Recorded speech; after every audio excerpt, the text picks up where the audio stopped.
In his State of the City address the other day, Mayor Weinberger had a lot to say about the progress he now sees across Vermont's largest city, whether in transforming energy use, restoring the police department, housing the people. Like other mayors in Vermont, he is also asking Montpelier for help. Mayor Weinberger, welcome back. It's great to be back, Stuart. Thanks for having me. It's great to have you. So much to ask you about, so let's get to it. I want to do something unusual. I want to ask you about some statewide issues first, because you've been pretty outspoken. A lot of focus on the legislature right now.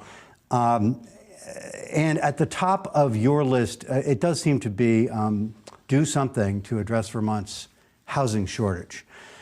There does seem to be some reservation in the legislature about how aggressively to act, particularly around permitting reform to try to accelerate construction over the next couple of years, even if those steps are temporary.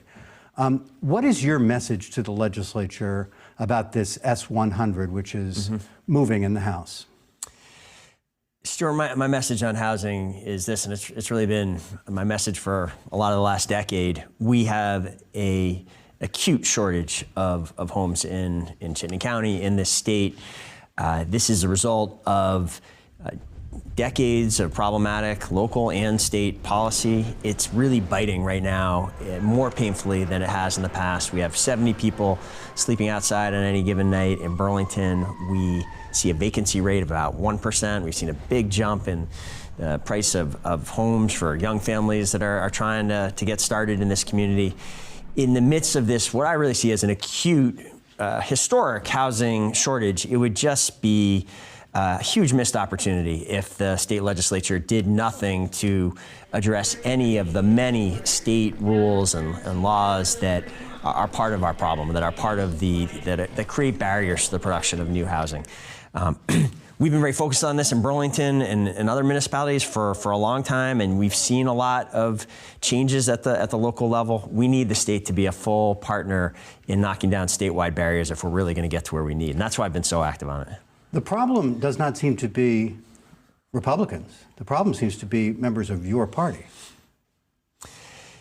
So this is, I think, an issue that transcends party. It also transcends some of the regional divides you've seen in the past. I mean, right now you have the leaders, you have local leaders really across the state, from the biggest communities in the state like Burlington and Winooski and Colchester and South Burlington,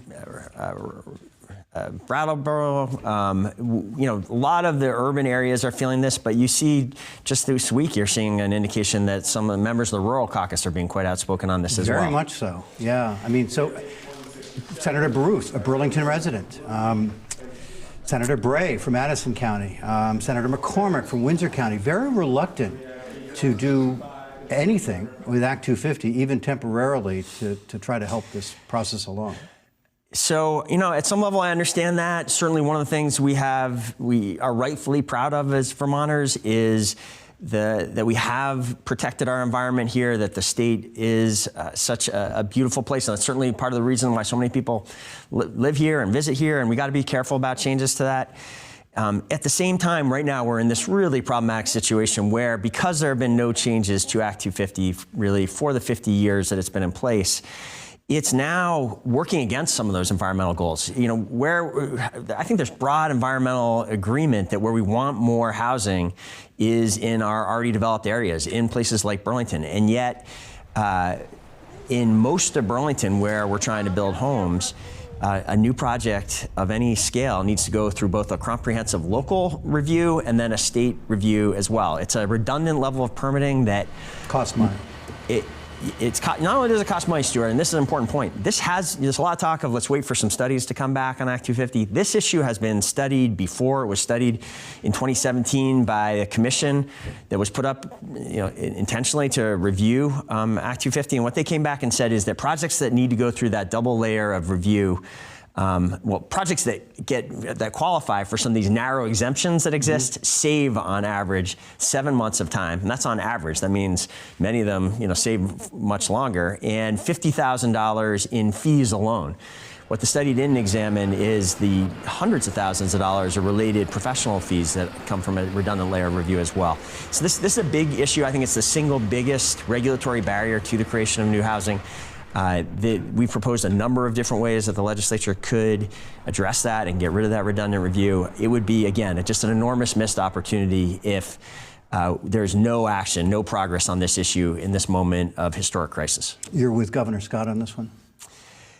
You know, the governor we agreed last year on housing issues, and I think we are in agreement again. I saw his housing commissioner out there yesterday making some of these points. Mm-hmm. I do think that, again, this is an issue that cuts across party, it cuts across geographic lines.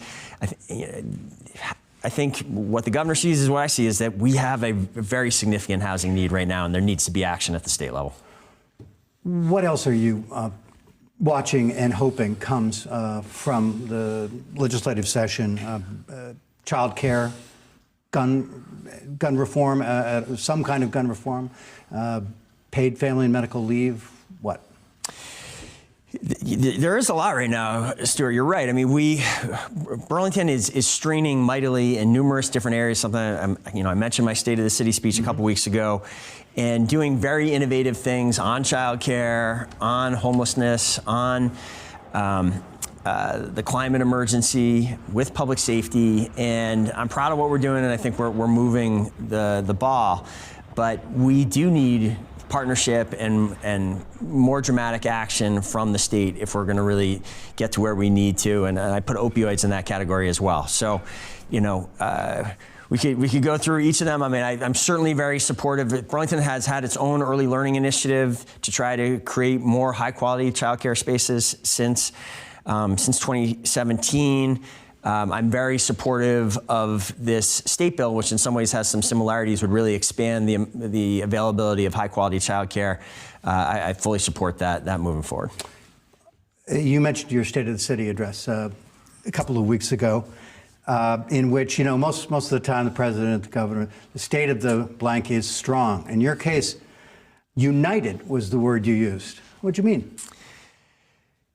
Well, what I was saying there, Stuart, is we have come through one of the more challenging periods, certainly in my 11 years in office, where we had real divisions and debates about some fundamental questions about where the community was headed. We have had a lot of that kind of culminated this town meeting day with a big vote on the future of public safety in Burlington. And there we had, by almost a 2-to-1 vote, I thought there was a resounding message that Burlingtonians expect city government to deliver the level of public service that we've long enjoyed in Burlington, and that frankly Burlingtonians deserve, and they want city government taking action on that now.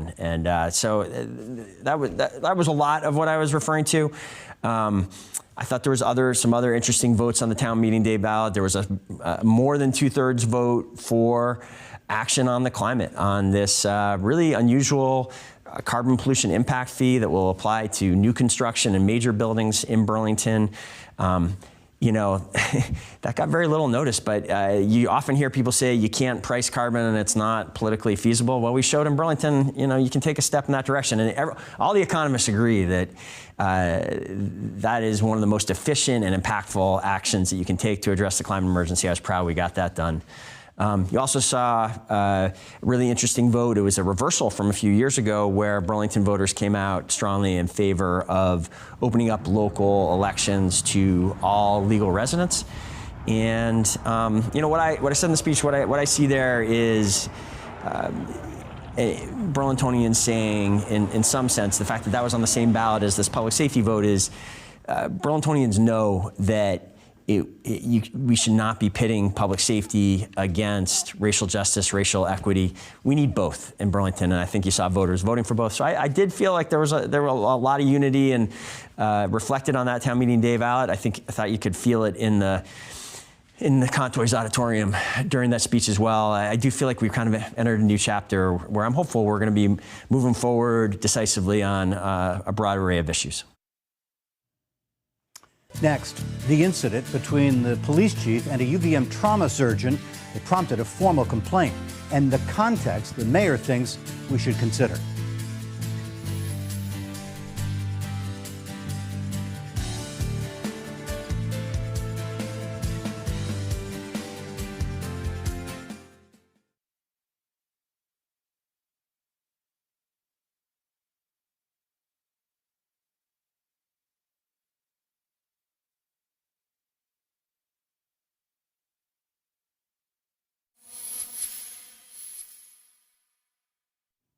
In our conversation, Mayor Weinberger gives us his take on public safety in the Queen City, improving after a tough year of gunfire incidents in 2022 that got everyone's attention.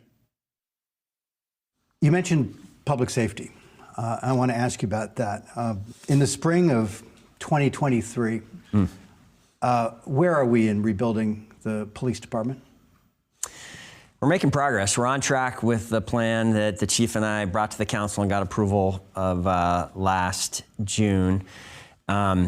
We have sent a full class off to the academy for the first time this February in years, and things are looking good for the class that is scheduled to come in August as well. And we've had a lot of success with building out some of these alternative resources that are supplementing our police response. So we now have 6 social workers that are authorized to work within the police department, and almost all of those spots are filled. And we have some other other public safety staff that don't carry guns and badges, but that wear uniforms and have radios and cameras, and that really help us expand our public safety presence. And we've expanded the number of those positions as well. So, you know, we are on track with that plan, and we're in a better place certainly than we were a year ago. At the same time, we still have quite a ways to go with getting back to we're in the low 60s in terms of the number of officers that we have. Our goal is to get back up over 80, and that's going to take us some time. Well, maybe it's the weather, but it does seem as if incidents have waned in recent months. You know, it was a tough year last year with gunshot incidents like every week, it seemed, for a time. Police do seem to be making a greater effort at City Hall Park. It's a site of a multi-million-dollar effort to really beautify the park, but some are not comfortable or have not been comfortable because of the presence of sometimes intoxicated people, aggressive people, unhoused people. What will you say about that facility for the spring and summer ahead? So, first of all, with respect to gunfire that you mentioned, fortunately, we do seem to be in a much better place than we were through most of 2022. I say that while I wanted to knock on wood somewhere. But I think it's important to recognize the police department worked hard to achieve that. They arrested over 80% of the individuals responsible for that really spike in shootings, and that does seem to be having a positive impact. Mm-hmm. We are making it where the next step is, we've talked already about rebuilding and bringing down the gunfire spike. We are now able to bring some focus to the downtown. And I said in the State of the City speech, it's really, we need to recommit ourselves to the kind of time-honored norms and values that really define the way we live together and engage each other in the downtown, that made the downtown feel safe and welcoming to all. We've got to get back to that. We are very focused on that with the police department and these other resources right now. And I am hopeful that in the early weeks of this effort that there too we're seeing some real improvement. It's early yet. I think the test will be as things get a little warmer than they've been and whether we can sustain this, but the last few weeks have been quite positive there. And I do invite all your viewers should come on down, and if you go to City Hall Park right now, it is a beautiful public space. There's a lot of exciting opportunities in Burlington for the season ahead, and I hope people are still thinking of it as a great recreational place to go. Yeah, we're at the launch of festival season, which is exciting. I want to ask you about Chief Murad. There has been a high-profile coverage in 7 days about an incident several months ago at the hospital. In which a doctor filed a complaint against the chief for, I guess, a menacing tone. The chief has apologized, and you've said it's time to move on. It's time to move on with John Murad? So,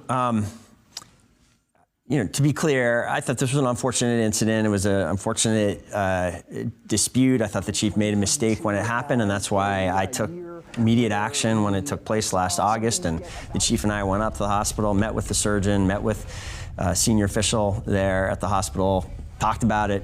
I thought the chief deserves credit for immediately taking responsibility and apologizing for the incident. And all of us talked about how important it was to repair that relationship and to move forward, because you need the emergency room staff and the police department working closely together. It's a critical relationship for the community. And I've been pleased that we've had good work together, as the hospital said, in the months since. I think it's important with this incident for people to remember the context, understand the context that Chief Murad was taking action on that night. This was the middle of the spike in gunfire that we've been talking about. The shooter in this that night that had caused this victim to go to the hospital was still at large. The police officers believed that the victim knew the person's identity and that there was potential risk to the public with the person still being at large. And they were right about that concern. 2 nights later, that same shooter is charged with double attempted homicide for 2 more shootings that took place in the downtown. So that's why the chief was there that night. He was trying to bring these shootings to an end, and he was fighting for the public and for public safety, and that has colored the way I viewed this incident and the way I understood his actions that night. So yes, the chief still has my full confidence. We've been talking in the last few minutes about we were making a lot of progress on a number of fronts with the gunfire, with the rebuilding of the department, now with the downtown climate. I think we do need Chief Murad to continue to lead those efforts, and he still has my full confidence. Thank you for that context. Let's talk about the downtown economy. Yeah. The pit is under construction, City Yes. Place. Is your sense that, I've been reading about how so many communities in America are seeing restaurant openings that are back to pre-pandemic levels. Is your sense that the downtown economy is almost back to where it was? You know, it's a good question, Stuart. We see a lot of indications that the downtown is quite healthy in a number of ways. We're still seeing a historically high level of visits. Our hotels are very full. We see a lot of healthy establishments on Church Street. We've seen many of our kind of economic-based revenues, if you will, have bounced back quite strongly. You're going to see that continue this summer with really the waterfront. That was one of the slowest kind of parts of our downtown experience to bounce back. You're going to see a lot of events down there this summer. I'm very encouraged by that. One area that is a struggle for Burlington, and I think is a struggle for cities across the country, that is a kind of note of caution in all that is that the office environment has changed. It's changed everywhere. The remote work is a real thing now. So we're concerned. We have some concerns about the future of the downtown office market, but beyond that, I think there are a lot of healthy signs. I'm quite hopeful, and certainly hundreds of new homes being built in the downtown is going to support a lot of downtown establishments as well. And we right now, you said talked about housing a lot in the state of the city. One of the reasons I was talking about it a lot is it is exciting to me what's happening right now. We had a whole decade before I came into office where we only built about 500 homes in Burlington for that whole 10-year period. We have almost 800 homes in construction right now, including 400 at the City Place site, and I think that is going to have some very positive economic impacts in the years immediately ahead. In the time I've got left, I want to ask you about Memorial Auditorium. Yeah. You did not get the responses that you had hoped for, and the city's going to issue a new RFP to developers. What would you like Memorial Auditorium to be in the years ahead? Well, you know, there's some part of me, Stuart, that would like, and I know a lot of Burlingtonians feel this way, that would love to see it could go back to what it was. We did a survey a few years ago that showed there was strong support for its sort of historic role. The problem is that it would probably take $45 million of public money to really just sort of bring it back and modernize the building for that historic role. And we have an agreement in place with the school district that I think Burlingtonians support that says we need to acknowledge that this new high school project means that we can't do any additional borrowing and investment at that level for years now. We need to get this new high school built and pay off some of the debt on it before it's really responsible to do a lot more borrowing. So What we've been trying to do with the RFP that was ultimately not successful, the one we just announced, that really we were not moving forward with any of the respondents to that, and with this new RFP that we're now planning, is to find a way my biggest goal is this is a potentially, this is a downtown site. It's right in the heart of our downtown. It's the gateway to our downtown in a lot of ways. It's really got to be more than a vacant building and a surface parking lot, which has been that way since the 70s. So we're going to take both of those parcels out to the market and see if there is interest from housing developers, retailers, and others in a major investment. We're going to do those two parcels together, possibly. We're in conversations with the property owners for the couple smaller parcels that are in between those two properties. And it is my hope that we would see a kind of City Place level investment materialize over the months ahead that could have a real impact on that part of the downtown. Your term ends in a few months. Do you anticipate that you will seek re-election? A few months. Let's, it's not rush it. It's almost a year before, we're just less than a year now. We're still, the term starts in April. This is the time of year we've just been talking about. We got a ton of work to do. We got a real focus on public safety, on housing, on getting this year's budget needs to be passed by the end of June. Typically, I've made my decisions about running for office again after getting through that process, and that's what I expect to do here. I'll be talking with my family in the months ahead, and we'll see. I got to tell you, I still love this role. I'm very excited about everything that we have underway, and there's a lot of work ahead. At the same time, I understand, all mayors have a shelf life. 12 years will be a long time. It's an important decision, and I'm starting to sort it out. Mr. Mayor, thank you. Stuart, great being with you. Good to see you. Next,